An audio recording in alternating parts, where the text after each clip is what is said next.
Maoist ఉద్యమ వ్యతిరేక నాయుడు నాయుం అనుచరులు రౌడీ షీటర్లు పాసం శ్రీను సందెల సుధాకర్ నల్గొండ జిల్లా ఎస్పీ ముందు లొంగిపోయారు. 3 నెలల క్రితం పోలీసులు పీడీ యాక్ట్ నమోదు చేయడంతో అప్పటి నుంచి అజ్ఞాతంలో ఉన్నారు. మావోయిస్టు నేత సాంబశివుడు సోదరుడు రాములు హత్య కేసులో పాసం శ్రీను సందెల సుధాకర్ నిందితులని పేర్కొన్న ఎస్పీ వారిని పోలీస్ కస్టడీకి తరలిస్తున్నట్లు తెలిపారు.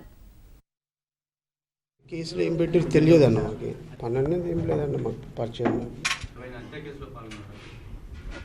నేను ఎందులో పరోక్షంగా ఎక్కడ లేను తెలియదు. అంటే నాకు గతంలో కేసులు ఉండే రాములు సంబంధించిన కేసు నా మీద అయింది.